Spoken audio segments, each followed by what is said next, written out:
Hey guys, today's ambassador is Texan Jim Chaney. Jim is an insurance trainer on weekdays and a passionate lover of all things Scottish on the weekends. He never passes up a chance to wear the kilt and spends all the time he can focusing on his heritage. Jim has a number of interests and hobbies, but the one that really caught my eye was his kilt pin collection. It's actually a recent fascination. Jim explains that up until recently, kilt pins were just part of his kilt wardrobe. Then in January of 2023, he was at a festival in Orlando, Florida, and came across some grouse claw pins for sale. He says, the kilt pin I wore when I got married was a grouse claw, but I had not seen one for sale in decades, so I bought one. Later that year, I saw some at a festival in Grapevine, Texas, and bought a couple more. That got the collecting started.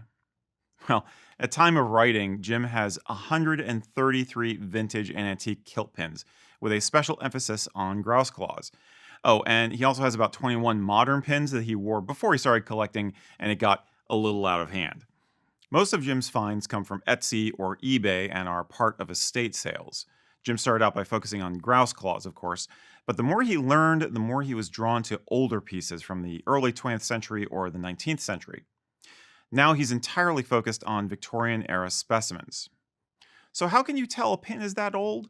Well, the secret to knowing you have a true antique is to look for the telltale kite marks or hallmarks on the reverse that indicate when the pin was made. From 1842 to 1883, Great Britain had a system of registering designs of objects made by craftsmen.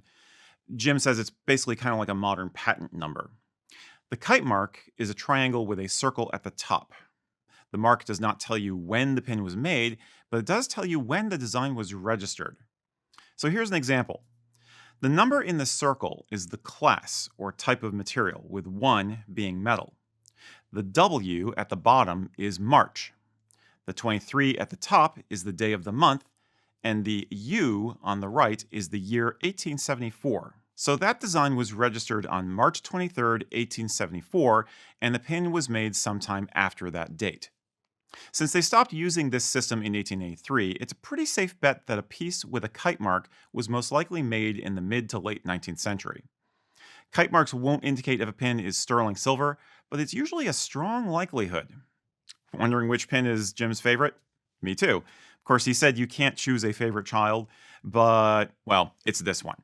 A grouse claw pin whose design was registered in 1869. Hand-engraved sterling silver with 2 citrine stones. Beautiful.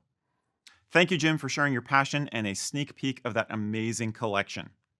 Now, if you are interested in kilt pin collecting or just want to compliment Jim on his collection, check out the Facebook group Kilts Culture. That's where we all meet to discuss nerdy stuff like this and enjoy the art that is Highland dress.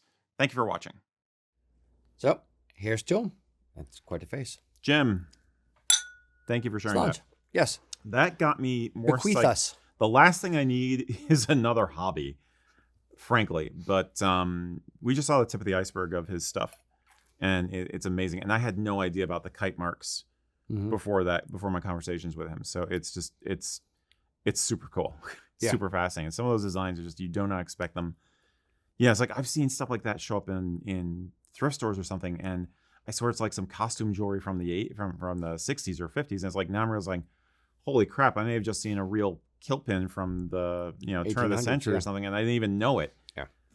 But to me, it's one of those where it's I don't want to go looking, right? Because I am not fast enough with the trigger finger on eBay, and I will overpay for things because I am way too competitive. It'll be like, no, I'm gonna pay $5,000 for this. I don't care. I'm gonna win, and then my wife will divorce me. Well, Jim pointed out that basically you really need to do your homework and learn all you can before you get into this, because you will sometimes find similar pins for very different prices.